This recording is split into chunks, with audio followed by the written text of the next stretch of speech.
T-minus 10, 9, 8, 7, 6, 5, 3, 2, 1, 0, and liftoff of Space Shuttle Atlantis on a mission to build, resupply, and to do research on the International Space Station.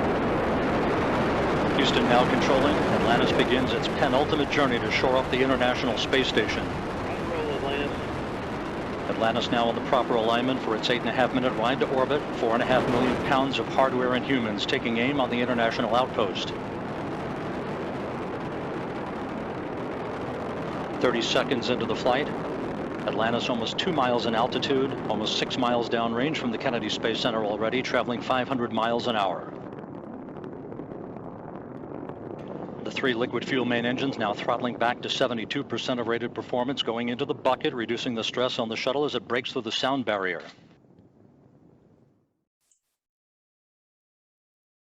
Hello, everyone, and welcome to the Football League Cup podcast.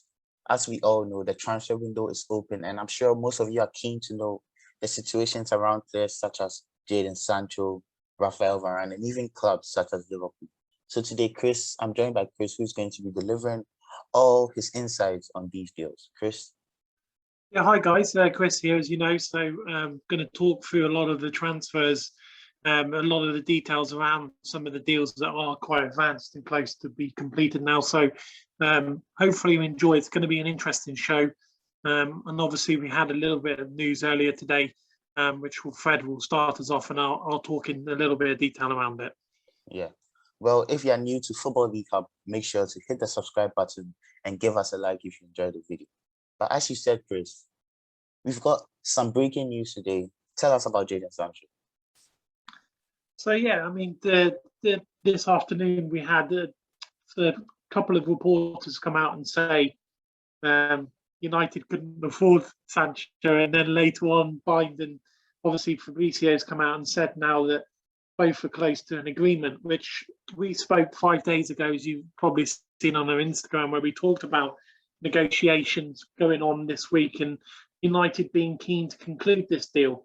And I always said not to panic, and towards the end of the Euros, you would hear some news, and obviously this week negotiations have gone well. So, you know, the deal is practically done now. So Manchester United will have Jadon Sancho, and Dortmund will have a fee where they feel is suitable for the player. So obviously they've gone and got a replacement by the looks of things, which will come out, I'm sure, in the next couple of weeks. But, you know, all I would say is about the Sancho, a lot of people now are coming out and claiming they knew all the information and stuff, as you know. So, but no one really knew. And I think there's a lot of guessing that's gone on around there, and some details that have been a little bit skewed. But at the end of the day, Manchester United fans have got their player who they wanted, and the fee is obviously around near towards 95 million euros. You want to include the add-ons and those sort of things. So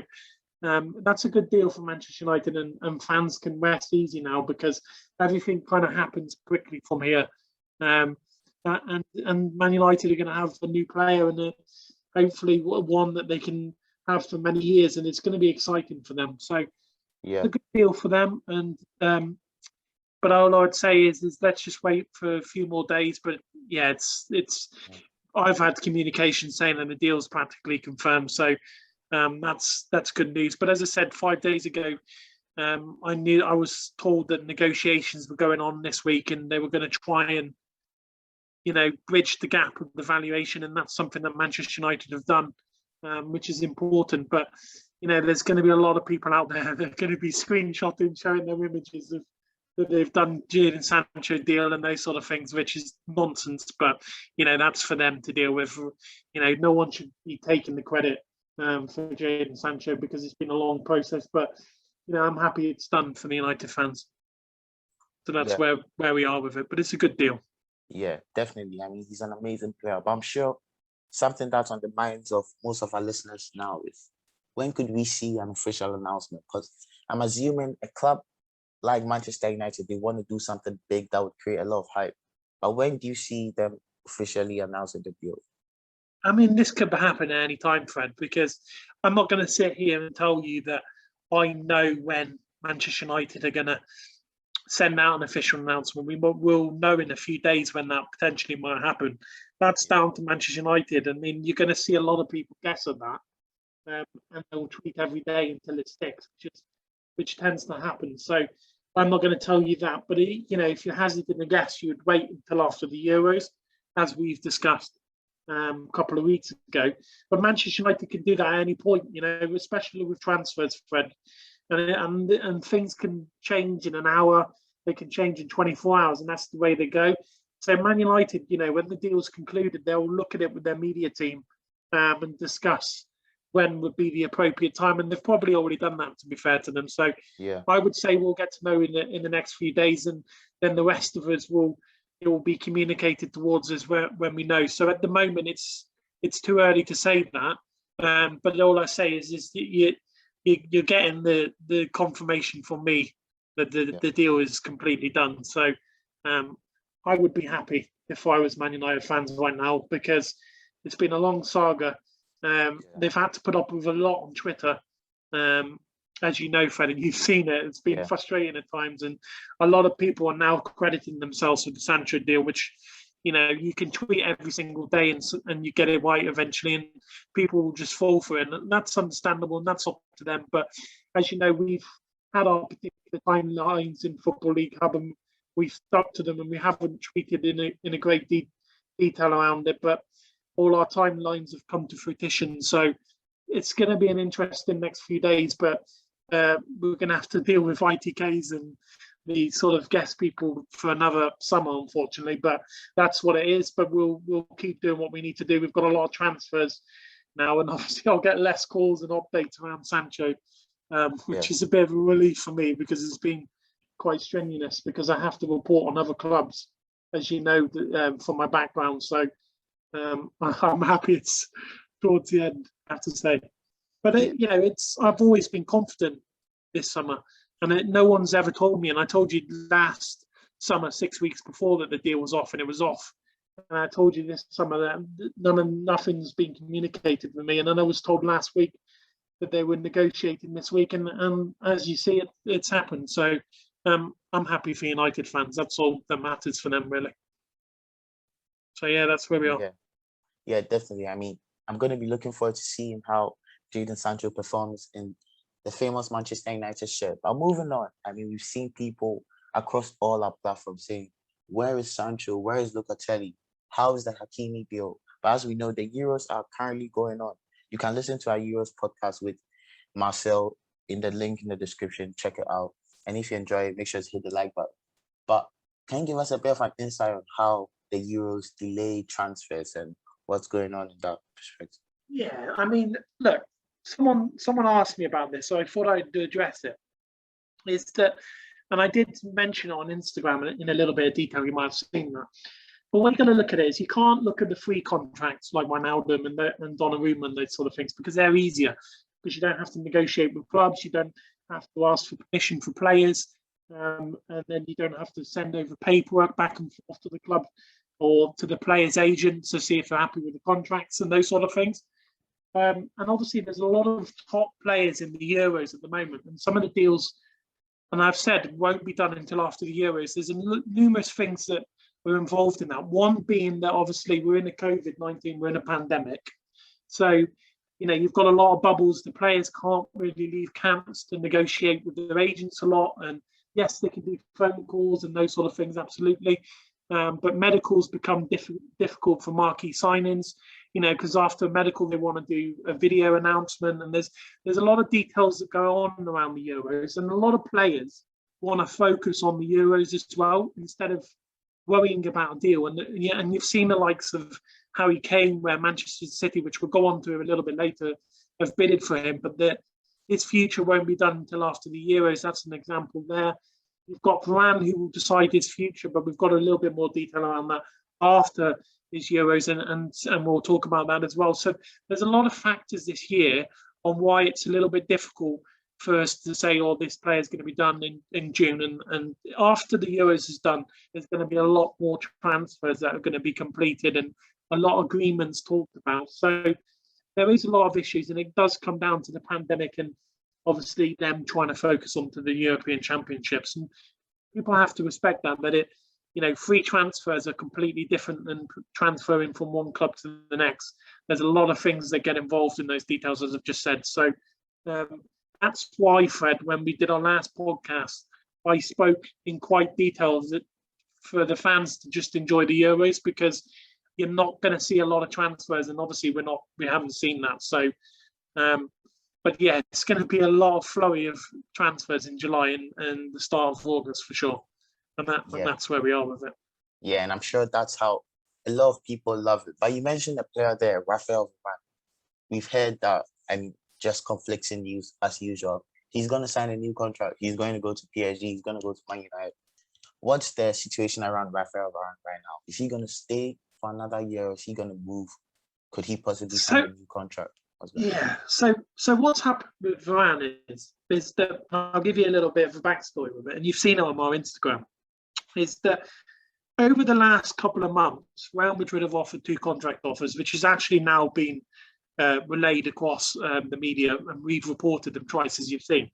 Now, those contract offers were absolutely abysmal from Real Madrid, and you can see how they negotiate and what they did with Ramos as an example. But Varane is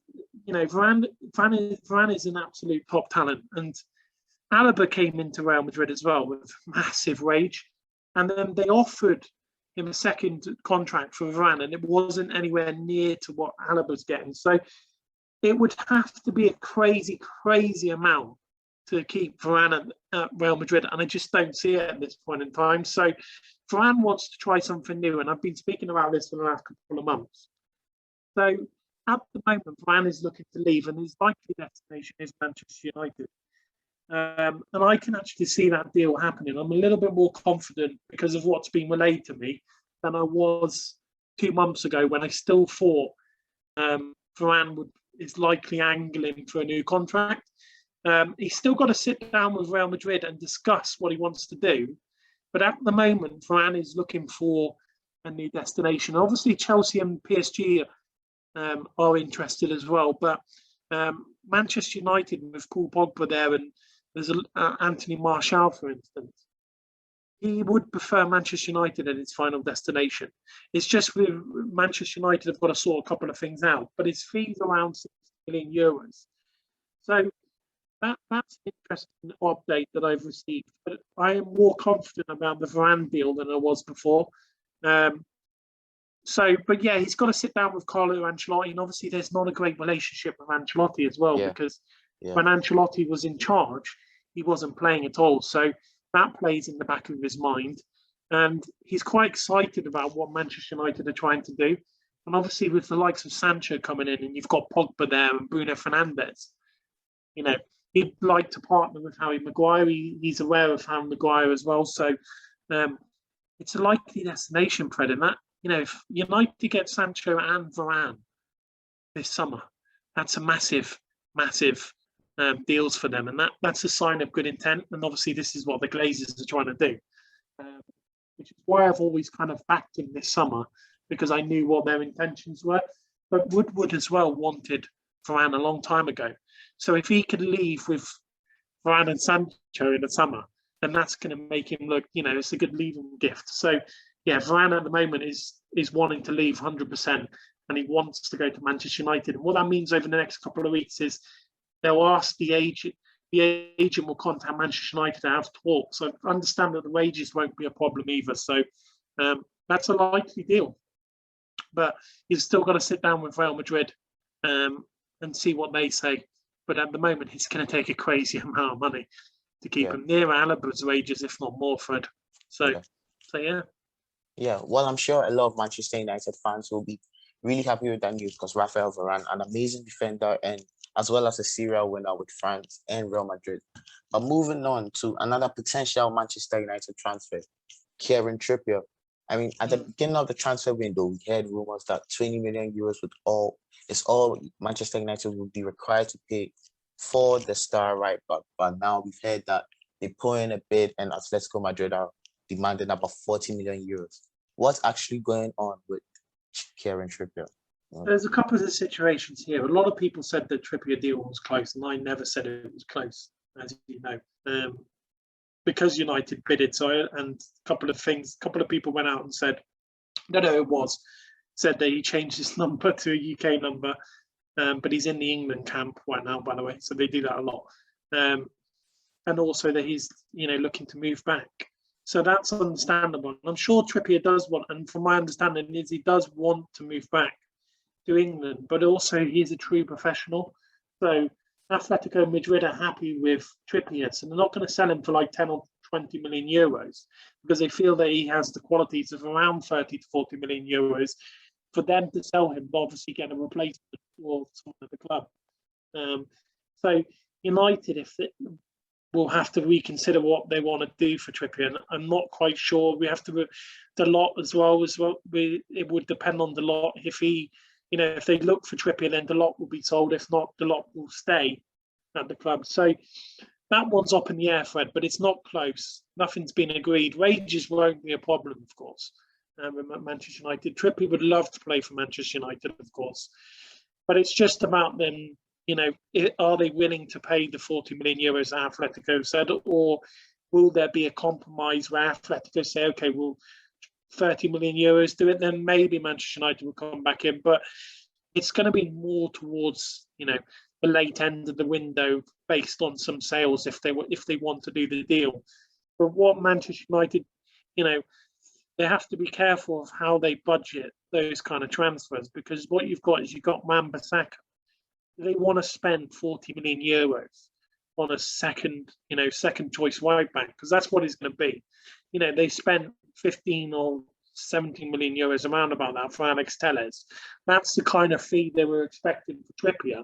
But unfortunately, because Atletico Madrid are happy with him and they've just won the league and they're still in the Champions League, it's a little bit different than trying to sign someone who's from the Portuguese league. So that deal is up in the air. I'm sure it's not the last we've heard of it, but it's not going to be one where Trippier is going to force the deal to go through because he's a professional.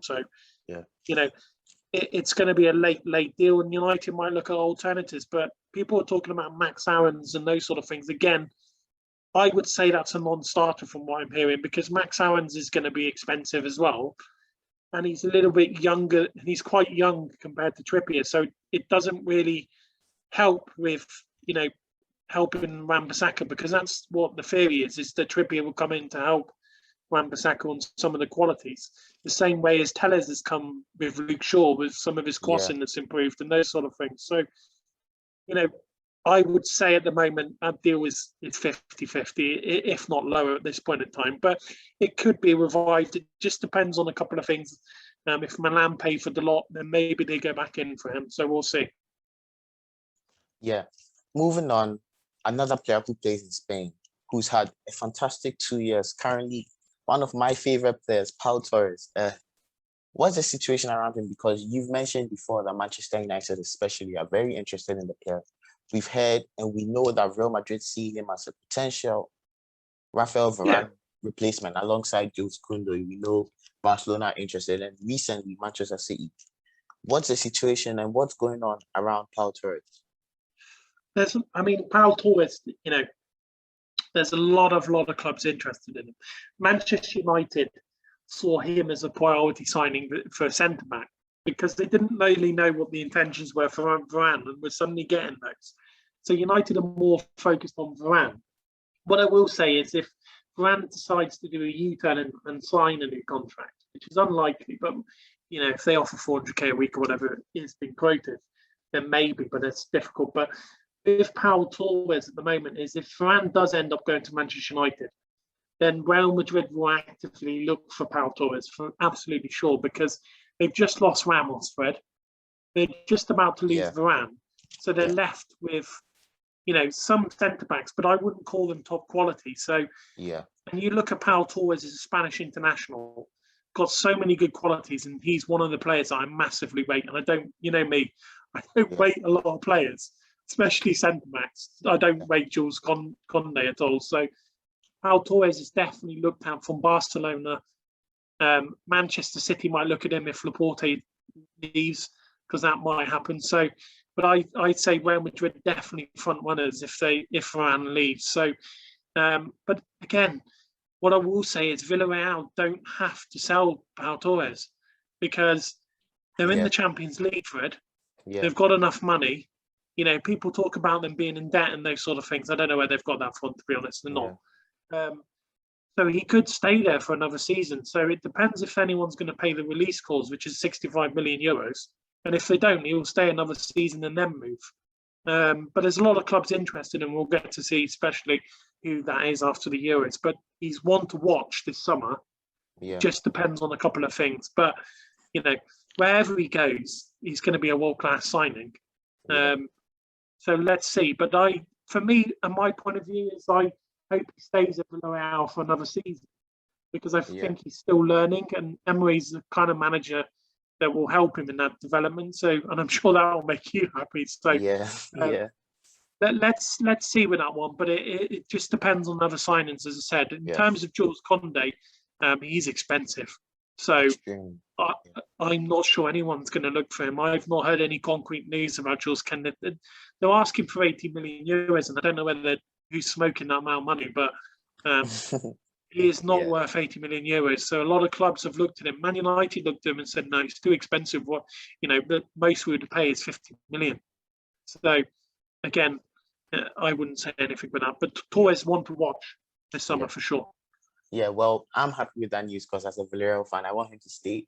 Although I do feel, players like that, they're inevitably going to move to bigger Oh clubs yeah. like Manchester United. But moving on, a lot of clubs are out there looking for a central defensive midfielder. We know Manchester United especially are looking for a central defensive midfielder. How's that search going, and who could we potentially see moving? Because we have names like Chouameni from, is it Monaco? You've got Locatelli, etc. Yeah, I mean, Locatelli looks like he's going to Juventus, which is what we've reported over 2 weeks ago, and Yeah, Fabrizio has confirmed it now. yeah, He wants to stay in Italy. That's his first choice, and why not? Juventus is the right platform for him. Allegri's just come back, so they're in a good place. Juventus don't have a lot of money, so they have to structure that deal accordingly. Depends on what Cristiano Ronaldo does as well, if they want to look for another player up front, so they have to be careful of how they do their finances. But obviously, they've just agreed an extension with Morata. In terms of Manchester United, now this is an interesting one because there's a lot of players. United, they would love to have someone like Camavinga come to the club, but they just don't know his intentions yet. So they would love to get that player, or anyone who's French, sort of the player from Monaco as well, definitely looking at. So, but they're not going to pay 80 million for Declan Rice. He's not worth him. We've clearly seen that in the internationals. So there's a lot, and Burge as well is still involved in being on the list. Zakari as well is on there. So there's a lot of potentials. But what I'll say is about the CDM, that's not going to be resolved until later on in the transfer window, because United are working on a couple of deals already, as you know, and they'll probably look for a couple of sales before they do that. What I will say is they will not start with McFred next season. That's for sure. And I think yeah. That's big. that's the relief for Yeah, United fans. But they are looking for someone that is highly talented, got fairly good experience. Favoured position is CDM, can play centre mid if needed, and fits in straight away. And it might be that they look for someone like Camavinga, and they would love a player of that nature. But we have to see their intentions on that one. But there is a lot of players, and I've mentioned the players in Discord. Those are the players that they're looking at. But we'll see with that one because there's a lot of detail that's evolved around some sales, and they'll definitely spend 3 or 4 weeks making sure that they make the right decision on that one. But they will have their list already. But CDM is a priority for them. But after a centre back and obviously Sancho. And from there, they will look at it. But it's up in the air at the moment. I would say we'll know more end of July with that one. But they're definitely looking. And as soon as I know those updates, I will obviously deliver them as I have done as we go. So it'll be an interesting one. yeah. Well, moving on, I want us to talk about Liverpool. We know Liverpool have completed the signing of Ibrahim Konate. You confirmed that before I was confirmed. Who else are they looking at? We know Liverpool aren't really, they don't have a lot of money, but we know they want to invest in their squad to make another run for the Premier League next season. Who are they looking at, and which deals do you see potentially happening? I mean, first and foremost, is Salah's contract is looking to be renewed, and I can't believe I have to agree with someone on Twitter about that, which is unfortunate. But I won't name their name because it is true. So Salah they're looking to renew his contract, and then I have to agree with them. Unfortunately, is that Raphinha is definitely something of interest for Klopp, but we'll have to see with that one and see what Leeds want, because I know they want somewhere close to 50 to 55 million for that player. So will Liverpool do it? Questionable, considering their attack, and they've got Hotter as well. So they've got a lot of players already in attack. They're definitely looking to replace Ronaldo for sure. Basuma has been touted as a potential one for them as well. So there's a lot of players. Newhouse was touted. There's a lot of different players for Liverpool. Definitely going to get Salah signed. And Raphinha is definitely of interest for Liverpool. It's just the price, Fred, that might put them off. And Liverpool and Klopp have already sat down and said, we don't need many signings this summer. What we need is effective signings. So, Basuma they might go for because they need that type of midfielder. As you can see, they will struggle if they don't get a signing like Ronaldo or those sort of players. So they'll definitely look at Basuma from Brighton. And then if they've got enough funds, they will look at someone like Neto from Wolves has also been looked at, and then Raphinha. So Liverpool are actively looking in the market. It's just how they do those deals. And just bear in mind, Liverpool fans, that those deals will be incredibly structured. So because they struggled with the Conte deal, if I'm honest, how they structured that. So these deals will be similar to how they did with the Jota Wolves. So they will look to see if they can do that this summer. And some clubs might do it like Brighton or Wolves with Neto again. So let's see with that one. But Raphinha is number one, but it's going to be difficult, I would say. Yeah. How about Ozan Kabak? Because we know he came on loan with an option to buy of about 25 million. I don't think Liverpool would necessarily want to renew or take up that option. Where do you see him going? The only reason why they would ever take up that option is if they ended up selling Davies and Phillips. And then they would bring him in. So that one's one to watch. If they did those two and sold Davies and Phillips, which was pointless signings because now they want to sell them, then they would look at it, Kabak, for sure. Because he already knows what Klopp's systems are like and those sort of things. I was surprised that they went for Conte, if I'm honest, as opposed to Kabak, because Kabak already understands how Liverpool play. And he didn't do too badly, so I thought they might go for him. They still can, but it will depend on a couple of sales in the centre-back. But if he's going to go anywhere, at the moment, we're not hearing a lot of detail of where he's going to go, but we'll certainly find out. There are some other clubs like West Ham or those sort of deals that might want to look at him because he's cheap, 20, 25 million for a centre-back that's already got some Premier League experience. Where are you going to get that? So there's a lot of clubs, even some of the Premier League clubs are interested in him as well. So let's see. But as I said, Liverpool would have to sell Phillips and Davies if they're going to go and get him, which is what they're trying to do. So I suspect they might come back in, but we'll see. It's early days for that one. Yeah. Well, if you want transfer news on players like Kabak, Sancho, and many more, make sure to click the link in the description and follow us on Instagram.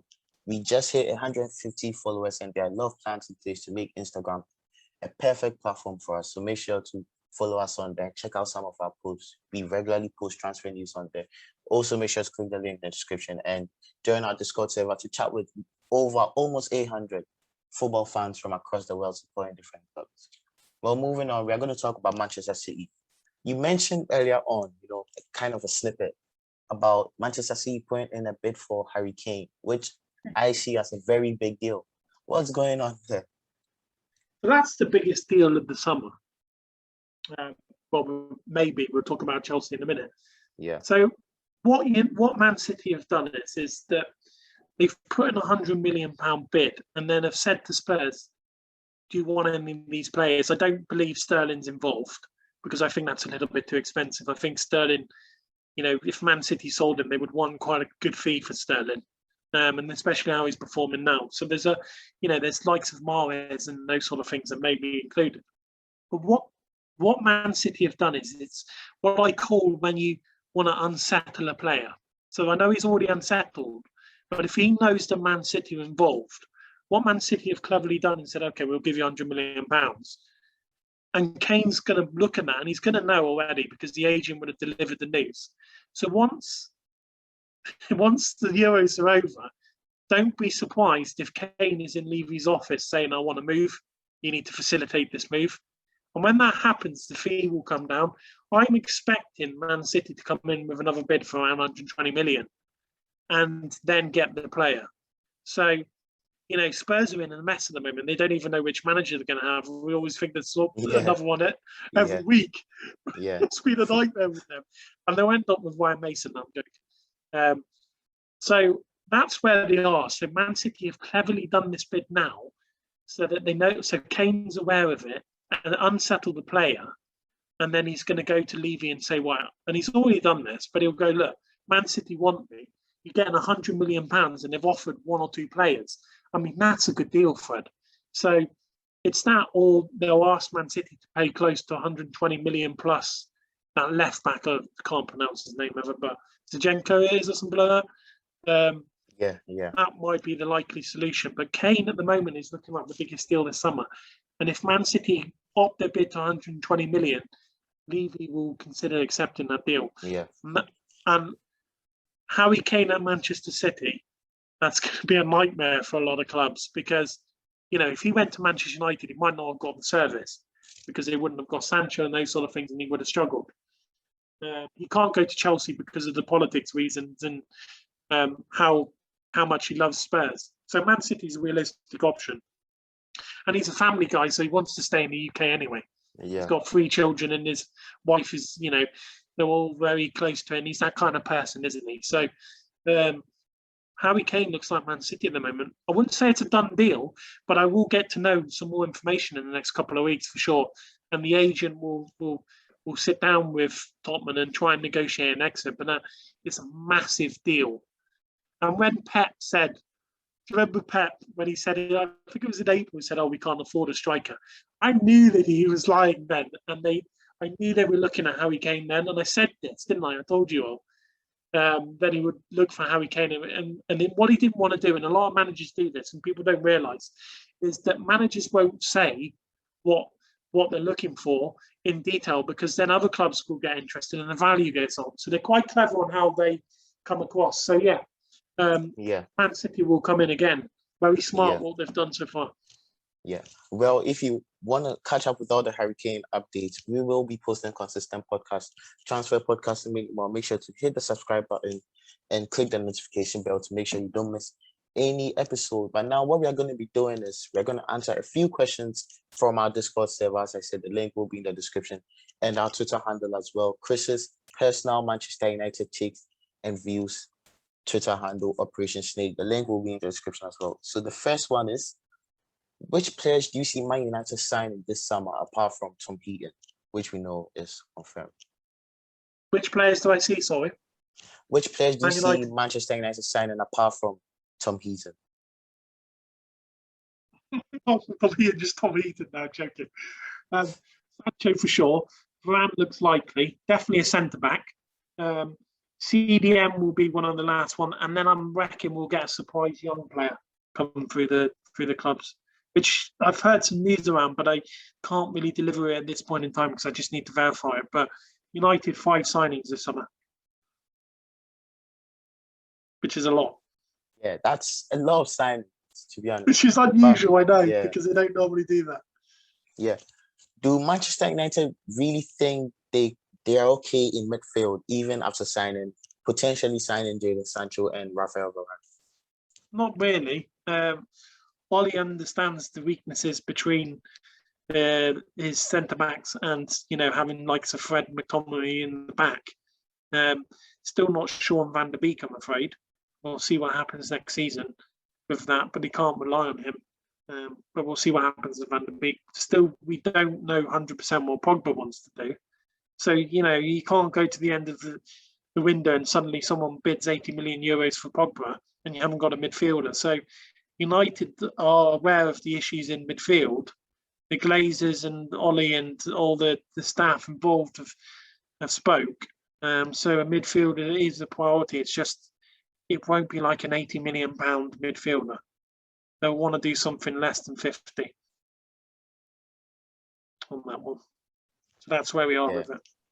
Yeah, well, going on, I'm going to ask a controversial question from a fairly controversial user in our Discord channel, I know. Roy Keane. He says, if Ole were to be sacked mid-season, I have no idea why he would be asking that, but I'm just going to ask it. If Ole was to be sacked mid-season, would Poch leave the PSG project and come to Man United? No. I mean, look, Poch won't leave PSG until, unless he's drastically having a poor season, won't leave until next season, the earliest. But remember, Conte and Zidane's available next summer, so they would be likely. But I can't assume at this stage on that one, I'm afraid. But it made me chuckle, I have to say. But you know what he's like. It's quite comical. I do like him. But Conte and Zidane are available if Ollie doesn't succeed next season. But we're not there yet. Man United haven't suddenly looked in the future and said, who do we want? Of course, you know, Zidane and Conte being available puts every manager under pressure. So Ollie's obviously getting back this summer. He needs to perform. So let's see what happens. Okay, we'll swing that boat if it does happen. But Poch definitely not, because he's with a club in PSG, and look what they're signing already. Signing the likes of Hakimi, which we do need to speak about the Chelsea news, by the way. We haven't done that yet, but they're signing Hakimi, Donnarumma. So I think he's going to be there for a little bit of time. I mean, yes, they didn't win the league last season, but they'll win it this season without a doubt, because he's now got a full season under his belt. So I think that's more wishful thinking from Roy Keane, if I'm honest. So, yeah.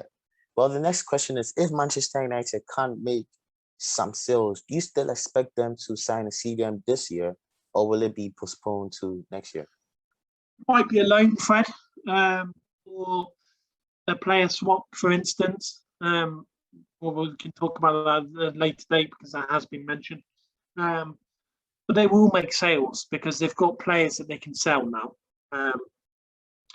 I'm hoping they can sell Phil Jones at some point. I mean, I don't think he's going to go for a great deal. They've got the lot that's available. You know, Matic has gone, will be gone, or will go soon. Romero's gone, so all the wages have gone. So I would say they would comfortably be able to sign one. It's just dependent on the cost. Like United will have CDMs are under 20 million, CDMs are under 50 million, and look at that wage bracket and say, okay, right, we've got this amount of money left. This is how much we'll have for sales. Okay, we can work in this kind of price range. So until the sales come around, we can't really talk into detail where they're going to hit on that. But you're going to hear a lot of rumours, unfortunately. A lot of ITKs, a lot of guessing from a lot of different people that say, oh, it's this, it's this, it's this. But at the moment, they don't know. Nobody knows. Well, the last question that we are going to be answering is from one of our moderators and our TikTok manager, Umar. He says, what's the situation surrounding Jack Grealish? We know Manchester United were interested last year and Manchester City this year, but could he stay at Villa for another year? Is he too expensive? I mean, Jack Grealish is a very expensive player to sign. Oh, he's a top quality player, don't get me wrong. Manchester City would love him, of course, and that's why Sterling and Mahrez have been spoken about quite a lot, because they would love to have someone like Kane and Grealish, Foden playing. You can imagine that'd be a dream team for them.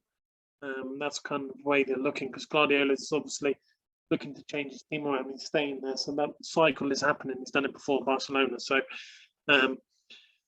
they would be intending, but you're going to have to pay about £90 million for Grealish. Manchester United, Ollie loves that type of player, and he's that type of Manchester United player. If Pogba left, then they might look at him. But I would say at the moment it's very remote, because they'd rather keep Pogba. And if they can get Varane, Pogba's definitely going to sign a new contract. I can assure you of that. So Grealish is one to look out for, but he's so expensive. And his contract that we renewed with Aston Villa makes it even more expensive. So it's a difficult one to do. Arsenal fans can forget about it. For they've been talking about it on Twitter. I'm sorry, but it's not going to happen. I'm not trying to be harsh. I'm just being realistic, as you know me. Manchester City is a likely option, but they seem to want to bid a lot of money on Harry Kane, so I'm not quite sure how Grealish should work. It looks more likely he'd stay at Aston Villa.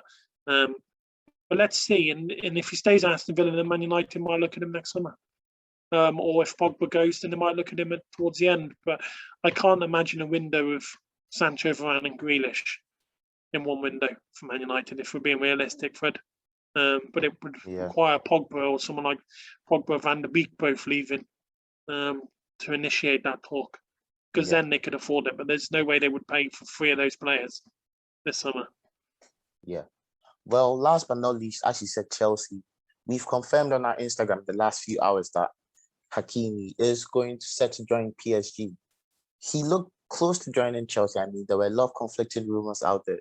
So what's the situation on that? And who could Chelsea potentially sign? I mean, I'm sure Thomas Tuchel will be looking to win the Premier League and potentially keep hold of the Champions League as well next season. Chelsea is an interesting club because what Chelsea thought is and a lot of fans unfortunately thought that Hakimi was quite close to Chelsea. And what's actually been communicated to me is that they were pretty close with Hakimi. They never put an official bid in, but they did agree personal terms with Hakimi to an extent. But Hakimi always wanted to go to Paris. There's a lot of pull there for him for certain reasons. And PSG can afford, have agreed the wages, and they're obviously going to make an official bid soon. So obviously he's going to go there now. But Chelsea have missed out on him. But that doesn't mean Chelsea are not going to have a good summer, because if you look at Chelsea, what they need is they need a striker. And unfortunately, I've said this before, that Tuchel will not go into next season with Werner, as you know. Unfortunately, Werner might come good next season, but I doubt it. He doesn't know how to shoot. But I think Haaland is a big potential for them. It's a very expensive deal for it. Chelsea would love Erling Haaland at the club, but it's going to cost them over £200 million altogether if you look at all the transfer fees. So they also want to look at Varane, but I think Varane is more lean towards Manchester United. They've got Lukaku as well as a defender that they're looking at. Adam Traore from Wolves might be looked at again because they've missed out on Hakimi. And they'll look at Sal from Atletico Madrid potentially as well, although he's likely to go to Bayern Munich. So they've got a lot of players. They will make some brilliant signings, but they feel a little bit disappointed they've missed out with Hakimi for sure. But I don't think they want to spend 70 million euros on one player, which is interesting. But I think they don't want to go and what Inter Milan want to do. And interestingly enough, Inter Milan have to, and we talked about this, Inter Milan have to pay Manchester United the Lukaku money. So they might have, and going back to Manchester United, they might have enough money to go and do a good deal on a CDM. So just be mindful of that. But Inter Milan want the best deal for Hakimi, so PSG have paid off. Unfortunate for Chelsea, but they are definitely looking at Haaland. Yeah. How much is that deal going to cost them? How are they going to finance it? Does Haaland really want to go to Chelsea? There was talks about him agreeing personal terms. That's not happened. If had talks would be Dortmund. I don't see Dortmund trying to sell 2 players in the same window, and they will want at least 150 million to even consider doing that this summer. Because obviously next summer it's half that. So Chelsea, is it realistic to do it now, or is it realistic to get a pre-agreement potentially? So Chelsea have got a lot of different players, as I've said. They can look at this summer, and they want to look at someone who they can remove Alonso out and bring someone new in there. Obviously, there's other players in that club as well. So the Chelsea captain as well, Spanish right back, whoever he is, will looking to sell him as well potentially, or move him near towards the retirement. So they've got a lot of players that we'll look at. They don't need too much. Yeah, so that's Chelsea. Yeah. Well, that brings us to the end of our weekly transfer show. As I've said many times in the podcast, make sure to follow us on Twitter and Instagram, and join our Discord server, as well as subscribing to our channel and following us on TikTok as well. We have a TikTok channel, amazing, funny, and informative content is being posted on there. So if you're on TikTok, make sure to check it out and give us a follow. And yeah, Chris, is there anything you want to say before we close off? Yeah, I just want to say it's going to be an interesting summer for you guys. We'll have a lot of content, as Fred was obviously telling you, and we're going to talk about a lot of different transfers now. Predominantly, we spoke a lot about Sancho, and a lot of people have. Obviously, we report on many transfers, so we're going to go through a lot of transfers this summer. So there's a lot of exciting things that will go on, and we'll be reporting about them. Just keep an eye out. In July, there's going to be a lot of different transfers, a lot of updates. We're more focused towards Instagram now, and I'll just speak about just before we leave the podcast, is that we felt Twitter was a little bit messy. I think Fred agrees with me. We're not too focused on Twitter. We feel that there's a lot of mess on there. There's a lot of conflicting news. People believe different things. There's a lot of ITK crap that goes on, a lot of nonsense, and people, will make you believe a lot of stuff, unfortunately. And we kind of want to move away from that and give you detailed reporting. So we're looking at Instagram. Our website will start to have news this week now, because that's going to go back up. So we're going in a different direction. We've got Reddit. We're going to explore Reddit in a bit more detail. So we're moving towards more detailed reporting as opposed to the tweets that are quite baseless, quite basic. So we felt that move was necessary for Football League Hub. So we're not focused on Twitter anymore. We will post updates on there, of course, for anyone who does stay on Twitter, but we're not as focused. We just felt it was a little bit messy and quite disorganized, and a lot of bad news and people not believing and distasteful sort of comments for other people. So we just felt that our best need for operations were into a bit more into detail about transfers. Yeah. But yeah, hopefully you enjoyed the podcast, and we'll have many more as we go along. And I'm looking forward to seeing a few announcements in a couple of weeks. Yeah. Well, thanks guys for listening. Thanks again to Chris for coming on, taking time out of his day. And we'll see you in the next podcast. But before I go, as I said, make sure to check out Instagram. Amazing content on there. Give us a follow and subscribe. Bye, guys. Bye, guys. Take care now.